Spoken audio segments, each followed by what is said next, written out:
vuga ati mana mpumugisha mana mpumugisha mpumugisha mpumugisha mpumugisha mpumugisha fungura fungura fungura buretse nkwereke uri kureba reka tubwire abantu ko tuzabereka impapuro za muganga z'icyo vava arwaye yego nyuma y'ibi byose. Niba wemera ko nyina wa Dorimboga ari muzima nta burwayi afite bw'ububuga, niba wemera ko Dorimboga adafite abana babiri yabyaye ku bagabo babiri batandukanye, utwemeza ute ko Dorimbogo arwaye uburwayi bukomeye cyane bw'ikirenga bwatabarijwe na Dr. M ko yenda gupfa? Ibyo bintu noneho uko mwafashije nyina nabo bana nibafashwe, genda nabo batuzane tubarebe badahari babiri. Ako kuba afite abana babiri barabafite. Umugore ni uwabyaye. Yego. Ngira ngo kubyara ni ishema, ntabwo kubyara ari igisuzuguriro. Nengeye bino bintu rero najyaga numva abantu biwacu bavuga ngo hari abantu bagira imbaraga ngo za maji zisanzwe. Umuntu ngo akaba yafata nizo nzemba akazibyaza ikintu. Kugeza naho Pastor Claude mu kiganiro twakoresheje we yavuze ati ribu ikurikirana wo bita Vava. Urakokera umuntu akubwira ngo narwariye muri ibi bitaro. Uko yinjiye nuko azasohoka byose birahari. Ntabwo rero wajya gufata ibitaro nka bira bikomeye bya Kibogora ngo ujye kubisiga umwanda. Ukuri kuzima kw'abantu ubagiye gutahira mu bitaro bya Kibogora. Biriya bintu byatangajwe ko Kibogora itazashobora kumuvura ko Dorimbogo yasabye kujya kuvurizwa Faisal. Nyakubahwa Mushumba Claude ndi mu kiganiro.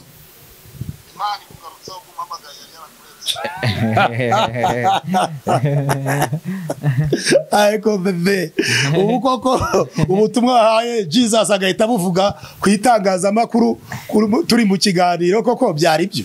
Mwana wanjye uyu munsi ndashaka kuguha akabera ukonka. Oya mpano y'Imana nta bushobozi afite. Ahubwo ni w'inzego zikwiye gukurikirana. Nta bushobozi ntiyanakuroga no kurwara igicurane. Nta nubwo ari impano y'Imana nuko ari byo yiyita. Ariko ubundi uriya ni umu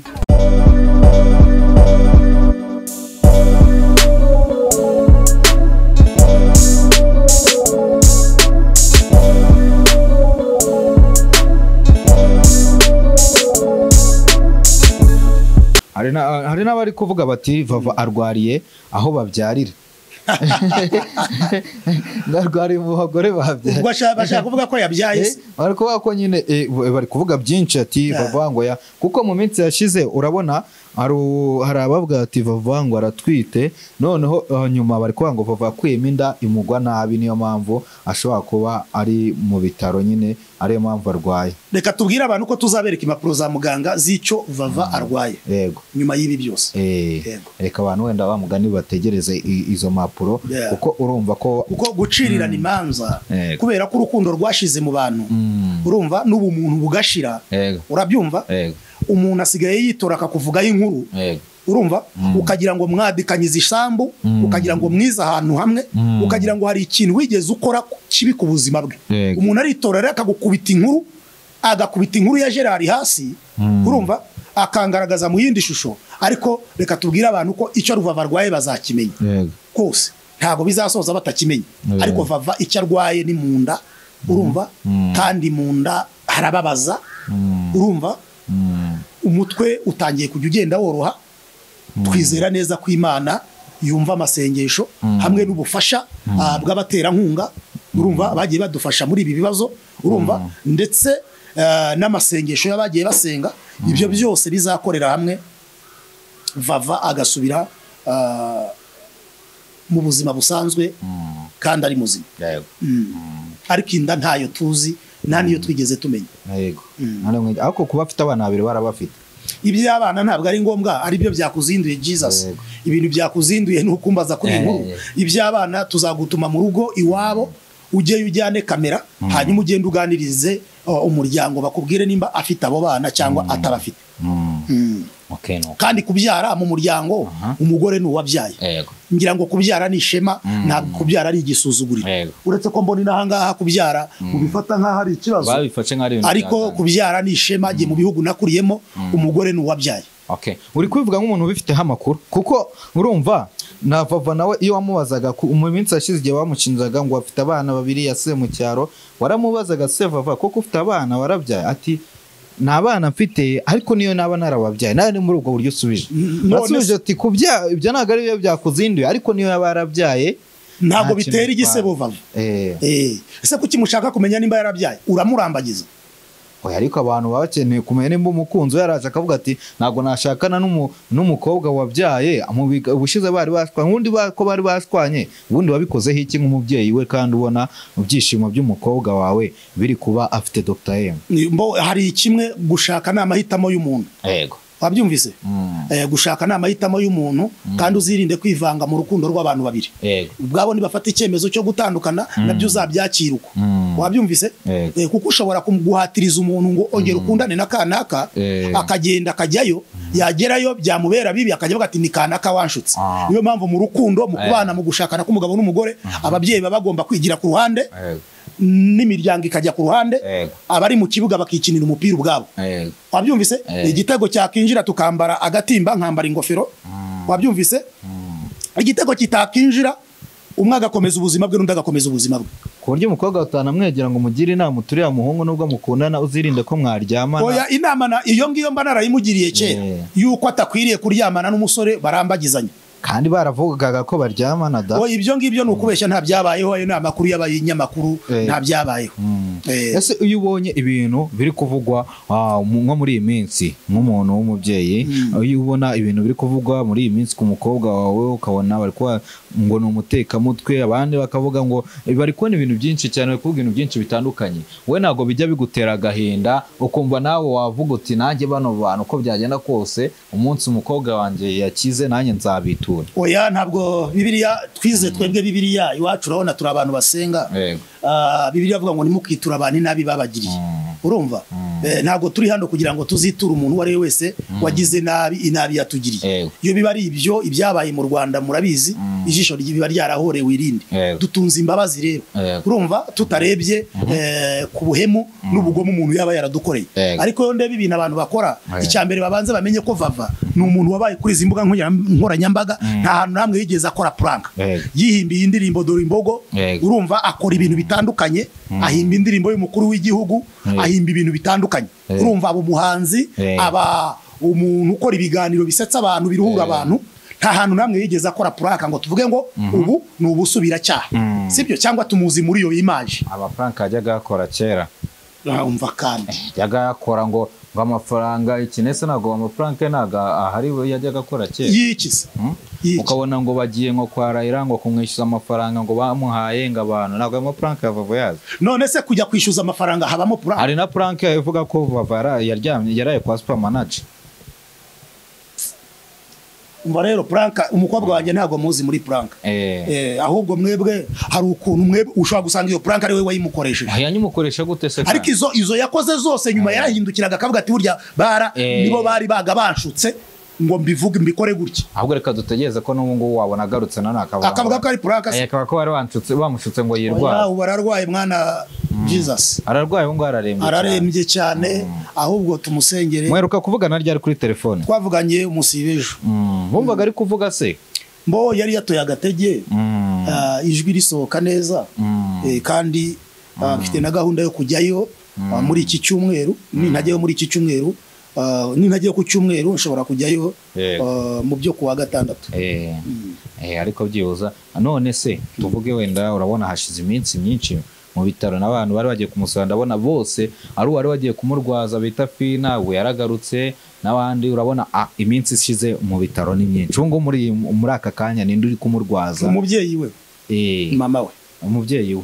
Hanyuma umuntu uri kumwishyura ibitaro ubushobozi buri kuva mu baterankunga abo twitabaje abo Dr. M yabwiye bakumva abo bagiye babona nimero ye bakagira icyo bohereza bose turabashimira. Ugomba ko bimaje gutangira kugenda bigira gahunda. Niki wabwira Dr. M aka kanya? Dr. M icyo namubwira namubwira iki?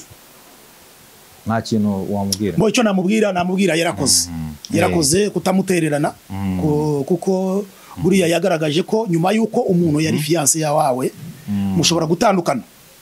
Mwatandukana ariko mugakomeza muri inshuti ku buryo agize ibyago wamutabara ku buryo arwaye wamusura. Ibyo birumvikana. Yagaragaje umutima wa gitwari ndetse w'ubugabo. Aho turabimushimira nk'umuryango. Icyo nicyo nabwira Dr. M. reka noneho nkugezeho ubutumwa Pastor Claude yampaye ngo nkuzanire turi gukorana ikiganiro. Ubutumwa rero Pastor Claude yampaye yambwiye ati rero nze kukubwira ati ngo Imana igukuyeho amaboko kugeza igihe uzafata umwanya ukavuga uti ndaguhamagaye papa wanjye.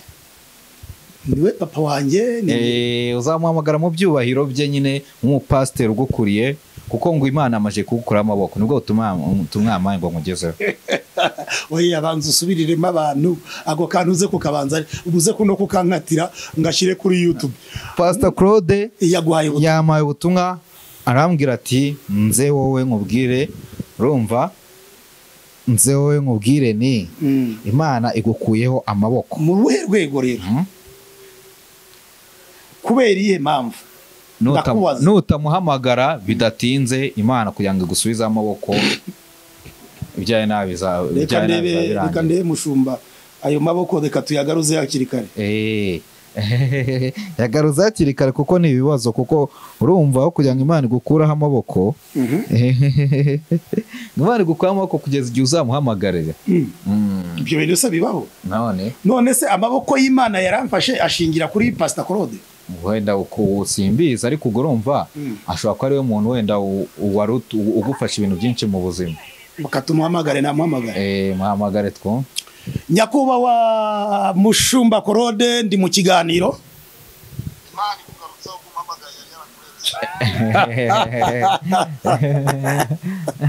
Ariko bebe ubu koko ubutumwa wahaye Jesus agahita buvuga ku itangazamakuru turi mu kiganiro koko byari byo.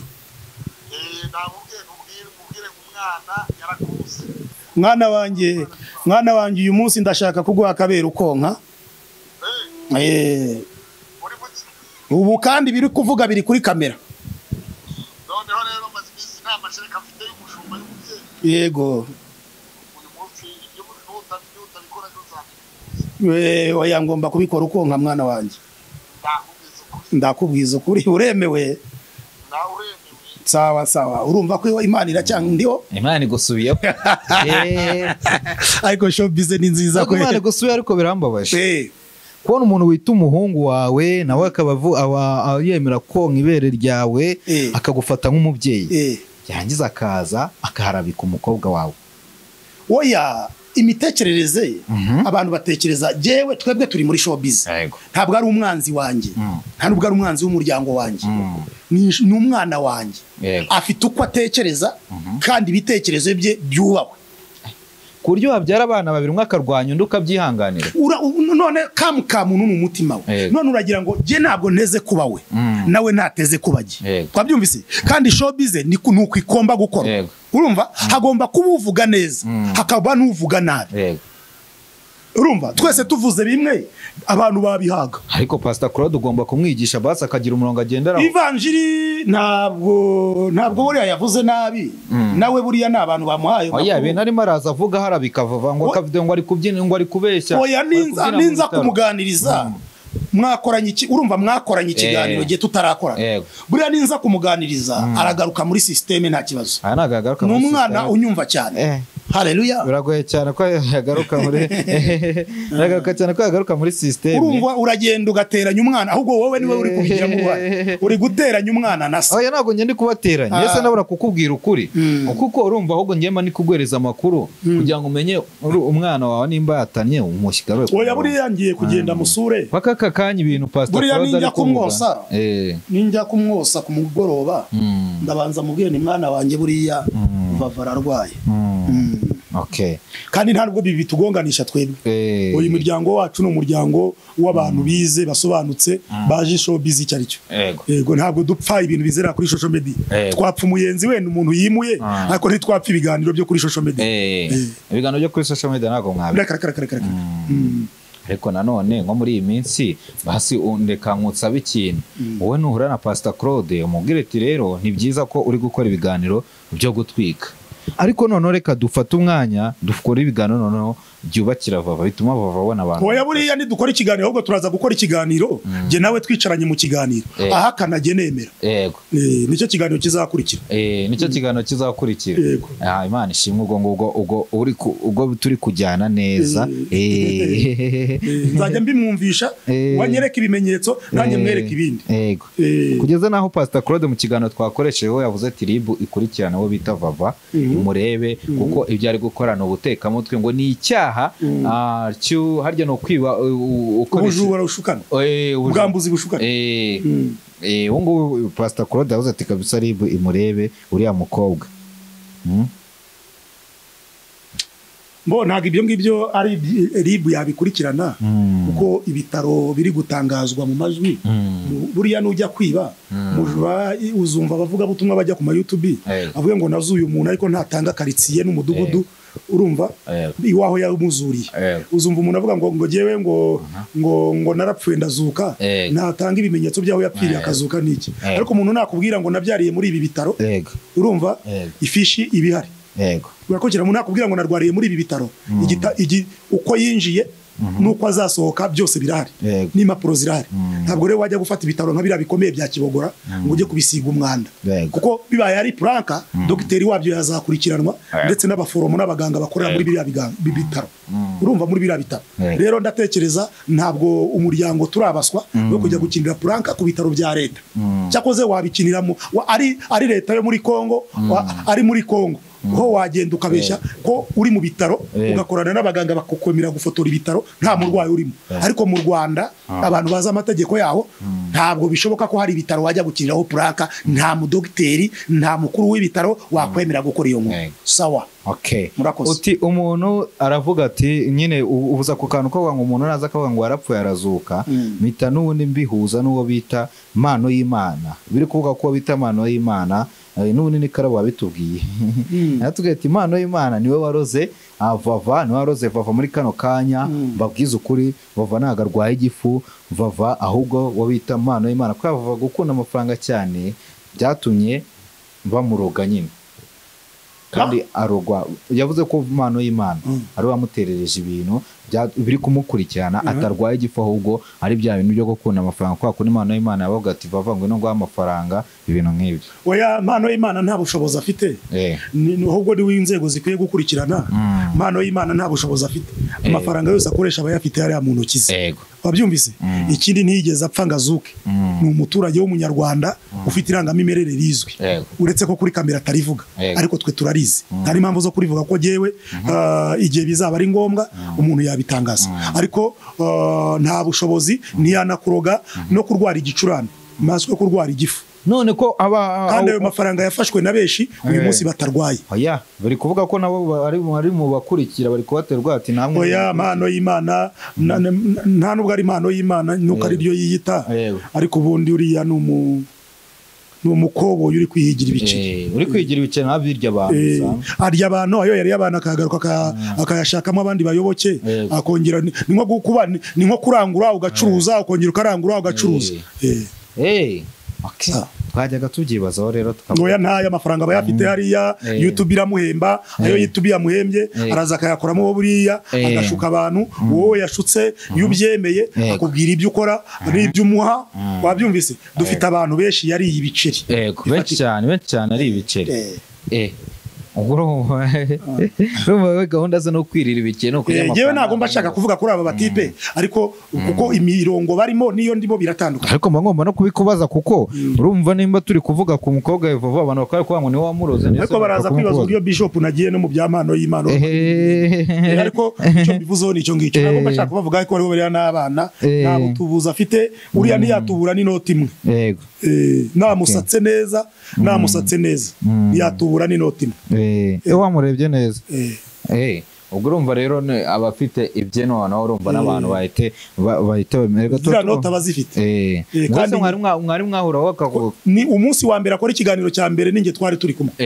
umunsi bwa mbere umunyamakuru wamukoresheje yitwa Eric ni aho twari turi Bweramvura urumva nari nagiye gusengera muri ubwo butayu tujya kwiyakira kuri hoteli arahaza arahasanga arambwira ati mfite ibintu nshobora gukora n'ibiki ndamubwira ibyo bintu ntabyo wakora ibyo wamuteje bariya urumva akora biriya batangira kubishyira kuri babonye birebwa bakomeza kumukoresha ariko uriya nta kintu agira yari yaranazimye n'iriya cano yitwa Mpano y'Imana itakirebwa nibo bamuzamuriye views murakoze okay noneho muri kano kanya rero uwo bita Vava Dorimbogo wenda nawe reka tumugarukeho sibyo aka kanya umunsi azagaruka i Kigali agarutse i Kigali ariko nubwo akunda gusezera ati rwose ngiye nshobora kutagaruka i Kigali nindamuka nagarutse muzansezere muzansabire imbabazi abona babaje bose sibyo aka kanya biba byiza gukora ibintu bya showbiz wabona igihe kigeze ukabivamo ukajya mu bindi oya wabavuga ko agiye gusezera akavuga ko azamuherekeza urumva ari afite ubwoba bwo gupfa niko ntabwo azapfa zarama kugira ngo atekereze abari imirimo witeka yakoze nta rupfu ruri ku buzima bwe wowe bita Kanyombya rero nawe ejo twakoranye ikiganiro Kanyombya ari umuhungu wanjye ninjye wamubatije Kanyombya nawe ejo twakoranye ikiganiro arangije avuga ati Vava sha biriya nibyo ari kwikora urumva ngo nibyo ari kwikora ngo ahubwo ngo akeneye undi mwana akeneye nukabuze ngo umuhungu ngo nyine ngo muri hafi ngo ibintu by'igifu iby'umuhungu wanjye wibizana ntabwo ndi bubyinjiremo Kanyombya ninjye wamubatije n'umukirisitu wanjye ntabwo tunajya mu bintu ya kandi Kanyombya ibintu byinshi ababyishyiramo komedi ariko kazi ke ubwo rero ntabwo nabyinjiramo cyane reka tugane ku musozo kabisa reka tugane ku musozo reka ngushimire ubwo n'abakunzi ba Mugisha TV Rwanda ndabashimiye twakomeje kubana murakoze cyane tubashimira abari badukurikiye hanyuma ibyo ni ibitekerezo byanjye bidakuraho iby'abandi murakoze Imana ibahe umugisha naho ubutaha tuzakomeza gukorana kandi neza sawa urakoze cyane murakoze